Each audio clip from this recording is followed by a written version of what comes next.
Good morning, everybody. I'm John O'Loughlin, and welcome to my channel. It's called McDuff, Kennedy's Man to Smash the CIA. No, it's not. It's called McDuff_2020. I'm still saying it out of just rote memory, but no, they took my channel down. I guess they couldn't handle my upset at their reset.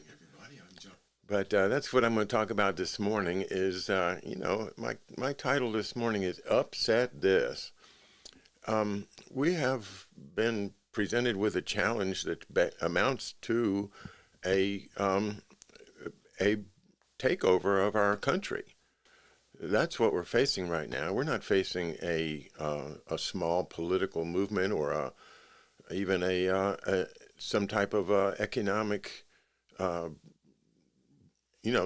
trouble. We're facing a attempted takedown of our republic, and how much of it is left? Well, enough is left. We have the building blocks, we have the Constitution, we have our Bill of Rights, we have the Declaration of Independence, and we have the precedents that have been set by our courts and our administrative bodies, and we have theoretically control over our Congress, which is the key to all of our laws, really. If we can simply get the swamp drained up on Capitol Hill, I think we can get back to our roots. And what are those roots? Well, our roots are liberty. Our roots are don't tread on me. Our roots are the combination of a national strength and individual rights that makes us free. It's the underpinning of the old political slogan, which was very, very popular, which was free trade and sailors' rights. And we, as George Webb and I explored in the War of 1812, we were talking about Commodore Porter's going out and challenging the British to fight of the frigates with the flag flying. Free trade and sailors' rights. Well, the free trade was for the building of wealth, and the sailors' rights was for the individual rights that we hold sacred in this country, and we're not going to give them up. So, yeah, we're not in trivial times, absolutely. And don't give an inch. Battle of Gettysburg, July 2nd, 1863. Well, yeah, it's what I was thinking, Norman. I was thinking we're in a situation that while we're not fighting with each other, and I don't think we will in terms of military, fighting, but I think we are being torn apart, just like the country was being torn apart by outside forces in the 1860s. So, yeah, for some reason, Norman, you read my mind. This is where I'm going to start this morning with the Gettysburg Address. November 19th, 1863. And this is Abraham Lincoln's text, supposedly written on the back of an envelope as he was riding in the train from Washington up to Gettysburg. No reason not to believe it, except for that it's an incredibly well-written, amazing piece of literature. Well, let's read it. 7 years ago, our fathers brought forth on this continent a new nation, conceived in liberty, and dedicated to the proposition that all men are created equal. Now we are engaged in a great civil war, testing whether that nation or any nation so conceived and so dedicated can long endure. We are met on a great battlefield of that war. We have come to dedicate a portion of that field as a final resting place for those who here gave their lives that the nation might live. It is altogether fitting and proper that we should do this. But in a larger sense, we cannot dedicate, we cannot concentrate, we cannot hallow this ground. The brave men, living and dead, who struggled here, have consecrated it, far above our poor power to add or detract. The world will little note, nor long remember what we say here, but it can never forget what they did here. It is for us, the living, rather, to be dedicated here to the unfinished work which they who fought here have thus far so nobly advanced. It is rather for us to be here dedicated to the great task remaining before us, that from these honored dead we take increased devotion to that cause for which they gave the last full measure of devotion, that we here highly resolve that these dead shall not have died in vain, that this nation under God shall have a new birth of freedom, and that government of the people, by the people, and for the people shall not perish from the earth.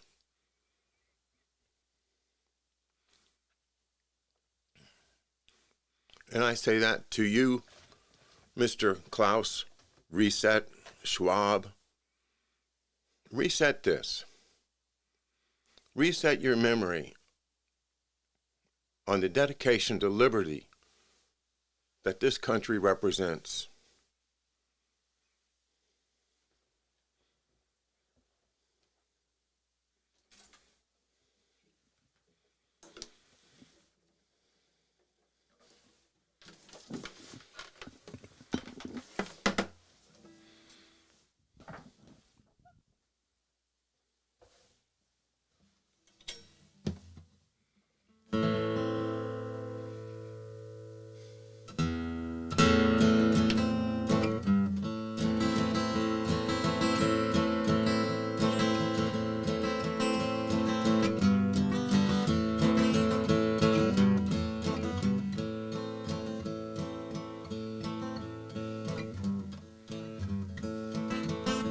Come, you masters of war,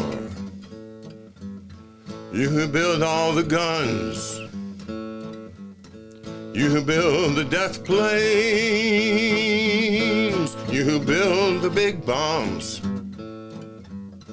you who hide behind walls, you who hide behind desks. I just want you to know I can see through your masks. You that never done nothing but build to destroy. You play with my world like it was your little toy. You put a gun in my hand and you hide from my eyes. And you turn and run farther when the fast bullets fly. Like Judas of old, you lie and deceive. A world war can be won. You want me to believe, but I see through your eyes and I see through your brain. Like I see through the water that runs down my drain.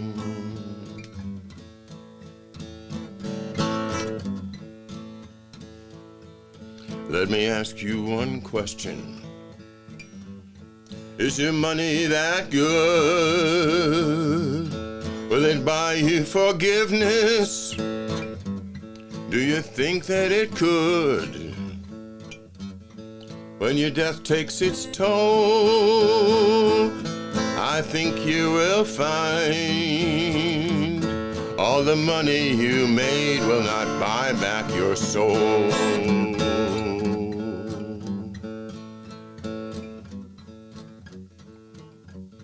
Come, you masters of war,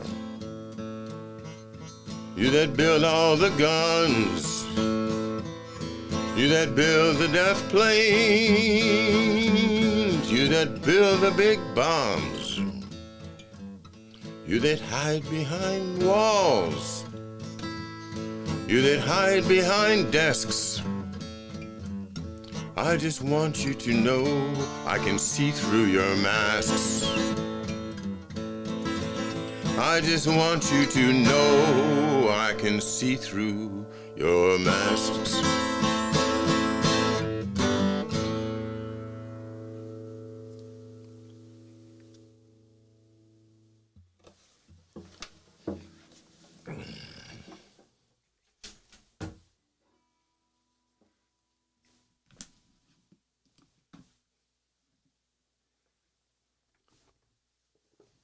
So here it is. It's COVID-19, The Great Reset by Klaus Schwab and his merry men. This is the I don't know, the how-to book to take down all of the liberty that's been built up for us over all of these years. This is how they're going to do it. And it's the shoehorn to get us into it, of course, is they just taking advantage of this conveniently timed virus that has come along from the pangolas of the world that just felt like going to the fish market one day, I guess. Did you see them all walking through there? I don't get it. Introduction by Klaus Schwab and Thierry Maderet. The worldwide crisis triggered by the corona pandemic has no parallel in modern history. Well, footnote number 1, okay? Pandemic is a word that would not be applied to what we've been seeing except for a change in the definition of the word pandemic that was engineered a few years ago.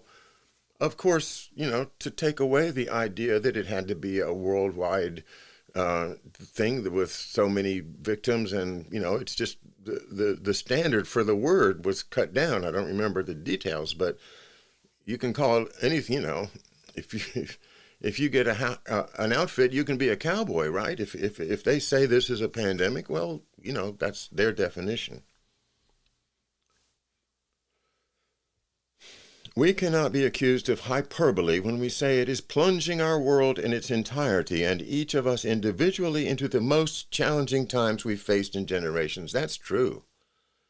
It is our defining moment. We will be dealing with its fallout for years, and many things will change forever. It is bringing economic disruption of monumental proportions,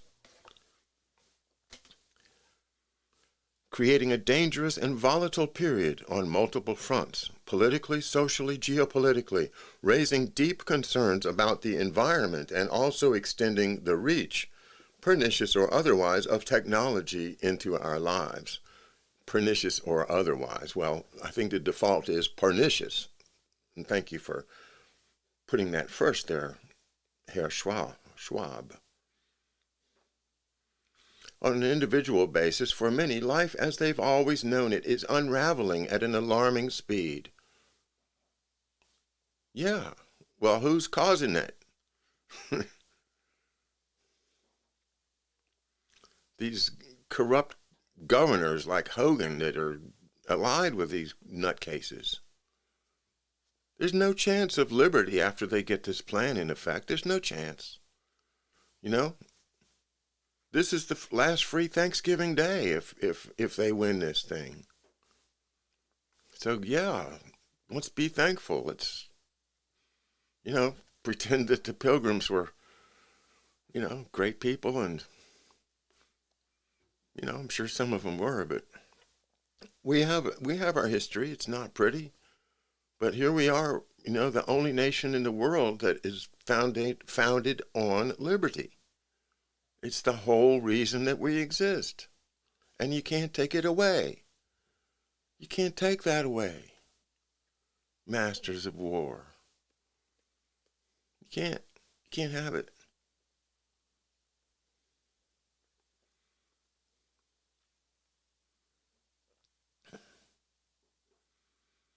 Millions of companies risk disappearing. You see that in your location? Have you driven down the road and looked at how all the strip malls are dying, and small businesses are getting hit really bad.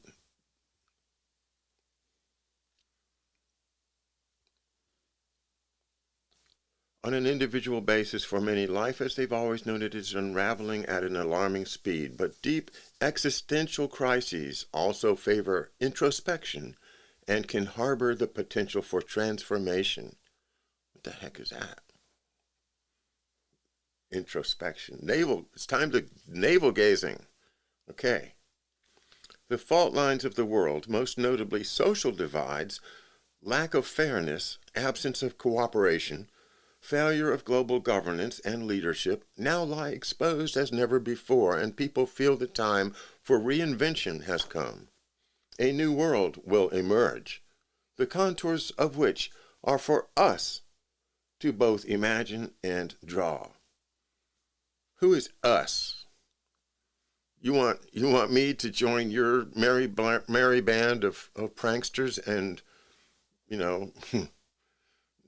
redraw the world in your image? Klaus, I don't get it, man. I think you're a front for the elite banks that are running out of cash and want to rip us off some more. That's what I think.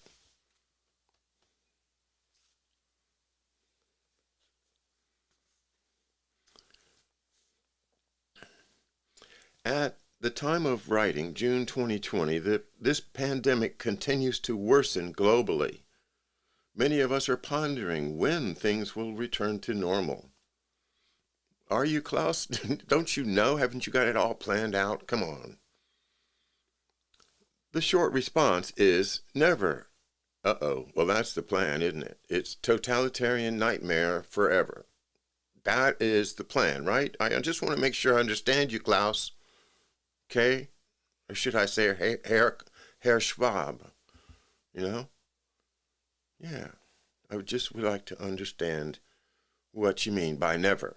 You mean never, right? So America's over, and we're going to reset, and there's not going to be any of these nasty Bill of Rights things in the way. Great.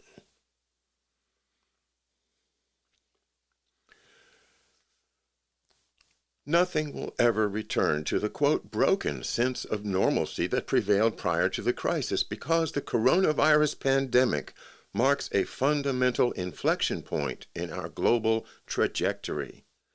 Our global trajectory is to go around the sun in a broadly elliptical orbit for a long, long time to come. That's our trajectory.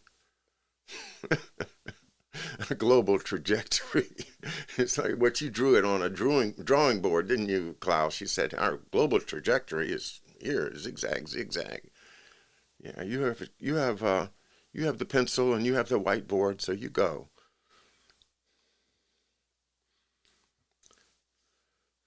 Some analysts call it a major bifurcation. Bifurcation meaning splitting in two, right? Others refer to a deep crisis of biblical proportions. Biblical proportions? When do you start talking about the Bible? You guys are with the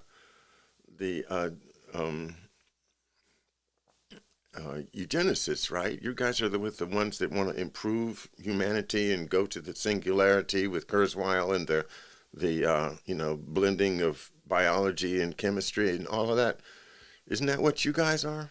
Yeah, I know who you are. See through your masks.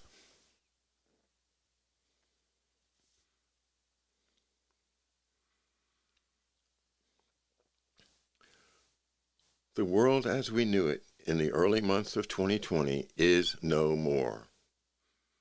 Dissolved in the context of the pandemic.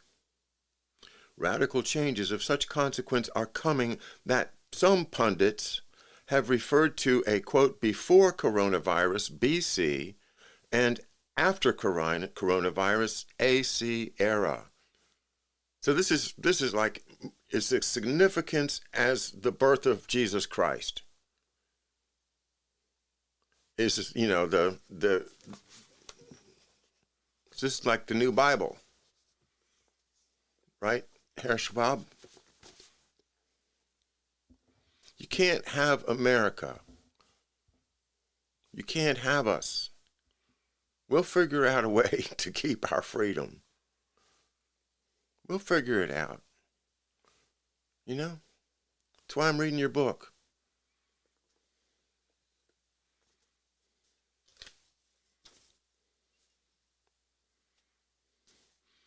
We will continue to be surprised by both the rapidity and the unexpected nature of these changes. Wait a minute. Klaus, you're telling me that you're going to be continually surprised how do you know that you're going to be continually surprised? Because you plan the surprises, maybe? Is that what it is? You're talking about us like the dummies. We are going to be surprised by all the stuff that you have planned. Come on, Klaus.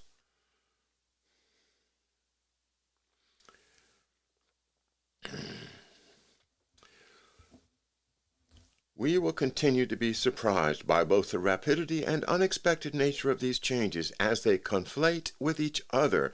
They will provoke second, third, fourth, and more order consequences, cascading effects, and unforeseen outcomes. In so doing, they will shape a new normal, quote unquote, radically different from the one we will be progressively leaving behind. Many of our beliefs and assumptions about what the world could or should look like will be shattered in the process. No more Gettysburg Address, guys. That's all just, now's the point where he said we're going to forget what he said here. The world will only not long remember what we said here. No, because it's going to be wiped out of the history books. They'll just burn it up.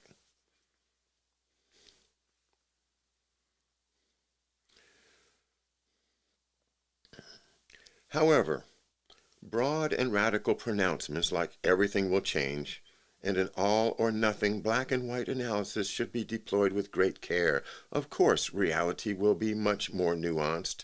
By itself, the pandemic may not completely transform the world, but it is likely to accelerate many of the changes that were already taking place before it erupted, which will in turn set in motion other changes.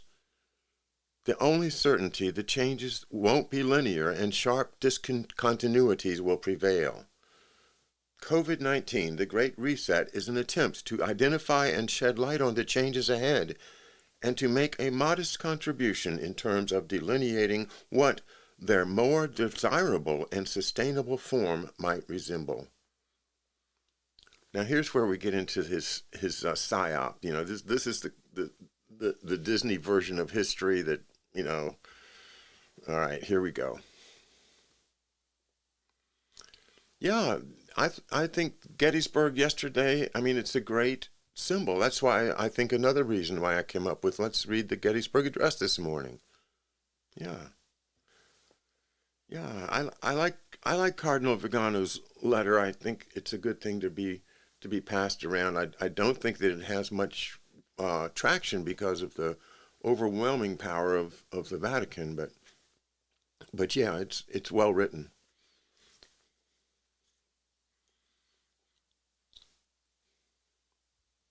By the way, hello everybody, and happy Thanksgiving to you and your families and loved ones everywhere in the world, and especially here in America where we celebrate it today.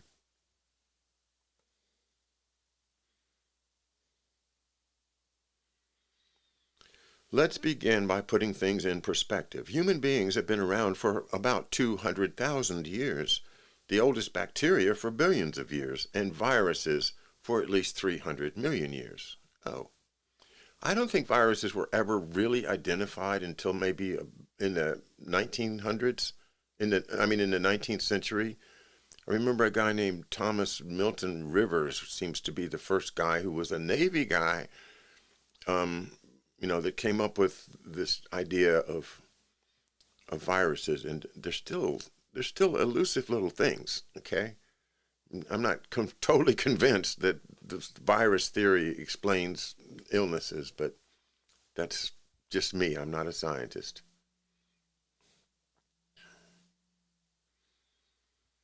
Okay. This means that most likely pandemics have always existed and been an integral part of human history since people started traveling around. Over the past 2,000 years, they have been the rule, not the exception.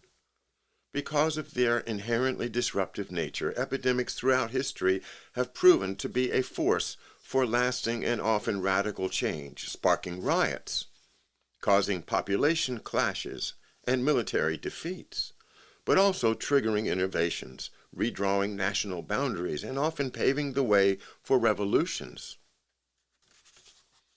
Outbreaks forced empires to change course, like the Byzantine Empire, when struck by the plague of Justinian in 541 to 42, and some even to disappear altogether when Aztec and Inca emperors died with most of their subjects from European germs.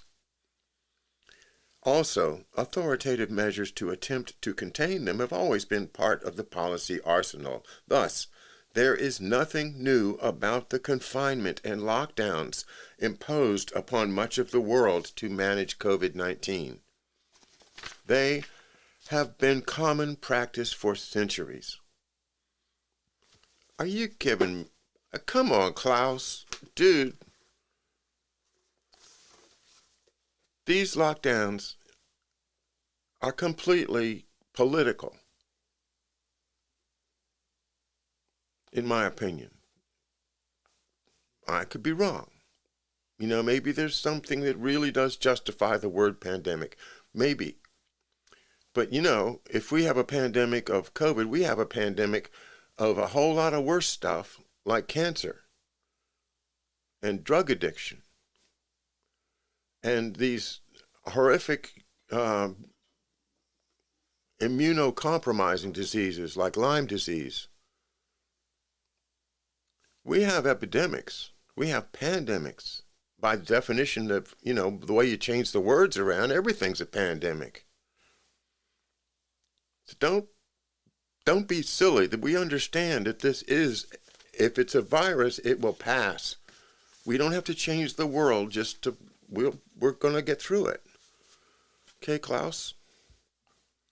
Chill, man. We're okay. We don't need a great reset to survive a virus. We have medicine. We have doctors. We have great advances since those early pandemics you refer to, from the plague of Justinian and the Aztecs. Come on, man. They didn't have HCQ. They didn't have, the knowledge of importance of vitamins. They didn't know anything about nutrition, maintaining their health. If they didn't do it naturally, then they became vulnerable. All right.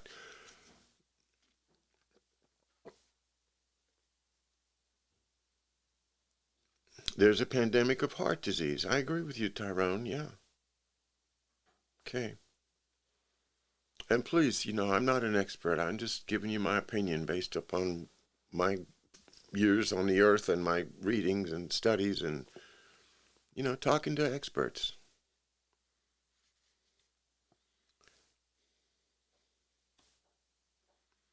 The earliest form of confinement came with the quarantines instituted in an effort to contain the Black Death between 1347 and 1351 that killed about a third of all Europeans. Now that is a pandemic. If you kill a third of the population of the United States, but also it's also a very immediate thing. The Black Death was like, if you got it, you're dead in 6-7 days. And all the deaths that I have seen attributed to COVID have been, after, well, I don't know. But there seems to be a lot of comorbidities and age involved. Just seems to me.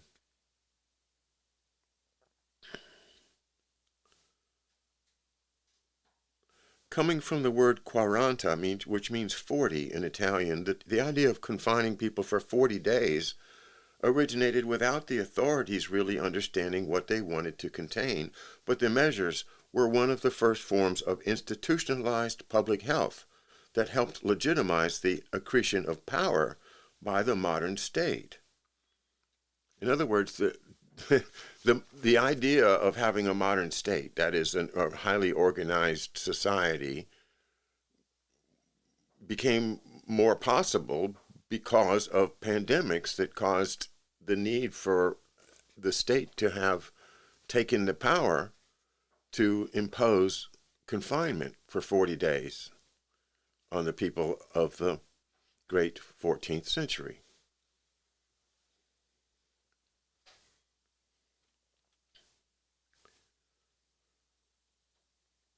The period of 40 days has no medical foundation. It was chosen for symbolic and religious reasons. Both the Old and New Testaments often refer to the number 40 in the context of purification, in particular the 40 days of Lent and the 40 days of flood in Genesis. The spread of infectious diseases has a unique ability to fuel fear, anxiety, and mass hysteria, especially if the mass media is pumping up said fear, hysteria, and anxiety. Especially if you use your mass media, which you own also. World Economic Forum. You guys been in business for a long time with the spooks, with the Henry Luce and the William S. Paleys and the people that are just, prostituting the idea of journalism to the needs of the elite military-industrial complex, i.e. the clients of the Sullivan and Cromwell law firm, the Dallases, and, all the people that they work for.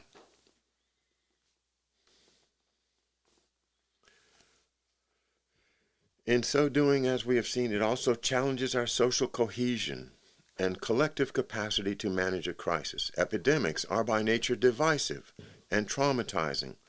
What we are fighting against is invisible. Our family, friends, and neighbors may all become sources of infection. Oh no. Oh no, you mean you can't go visit Grandma because she might get infected from you? And then they're spreading these rumors about how possibly somebody who doesn't even have the disease might somehow convey. The whole thing. If they really want us to follow their program and achieve a national unified approach to this, they've got to quit bullshitting us. If they want us to be like, okay, I'll go and live in my cave for another 40 days, but what's the payoff? Do I get to be free then? No, because you're planning to use this for your Green Revolution kickoff. We know that already, Klaus. We read it. You're ready to do your Green Revolution, which is going to involve the disappearance of all independent businesses,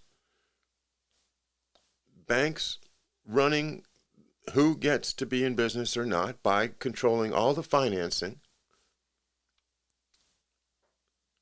and you're not going to let us have any heavy industry so that we can make real things. We're going to be reduced gradually to the level of peasantry. That is something we will never do. We won't go there.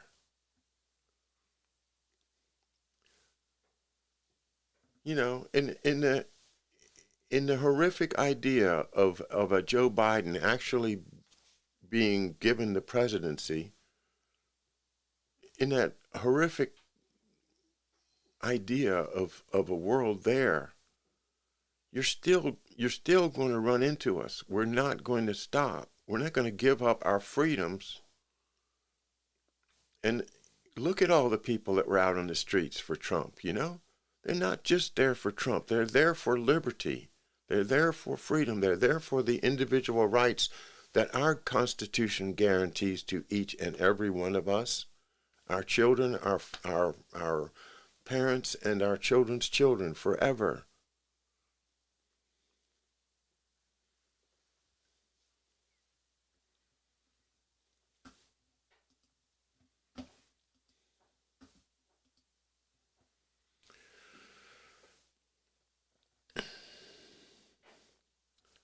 So I think, we have to say no to you, sir.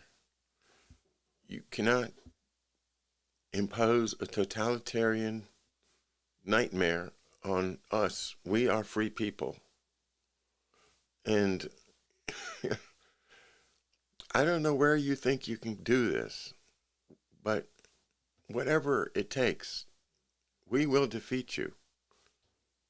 Because we love our country and we love our freedom and we're never going to give it up. And that is my message for Thanksgiving today, the 26th of November, 2020. And maybe I think I'll sing this old song.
Oh, beautiful for spacious skies, for amber waves of grain.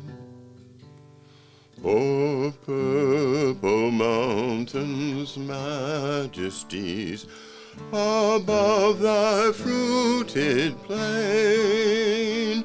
America, America,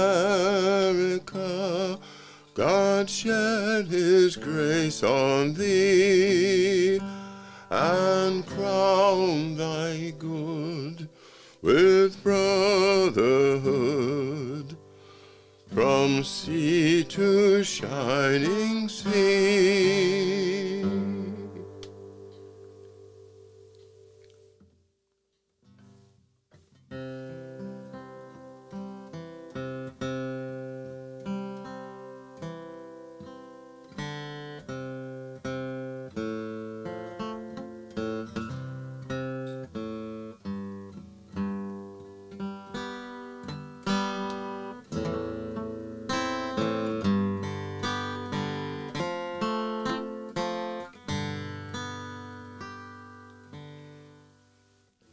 All we've been given by those who came before, the dream of a nation where freedom would endure.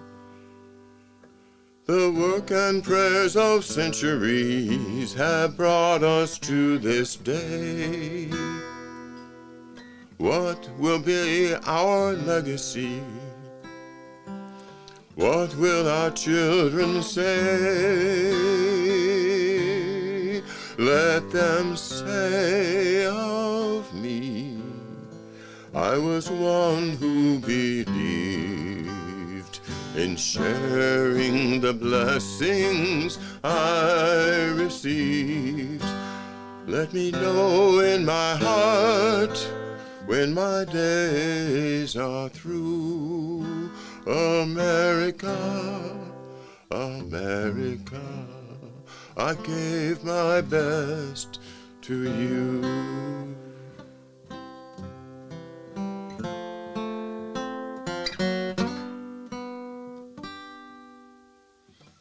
Each generation, from plains to distant shore, from what they were given, were determined to leave more.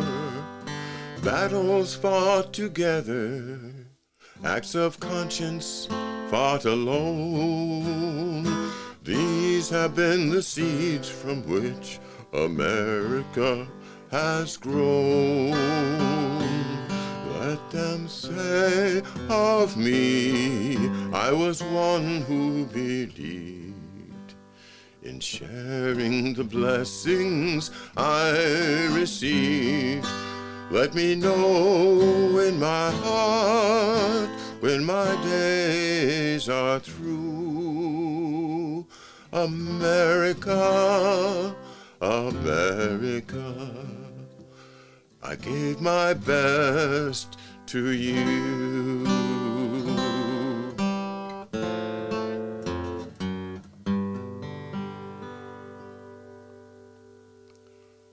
To those who think they have nothing to share, who believe in their hearts there is no hero there, know each quiet act of dignity is that which fortifies the soul of a nation that will never die. Let them say of me, I was one who believed in sharing the blessings I received. Let me know in my heart when my days are through. America, America, I gave my best to you. America, America, I gave my best to you.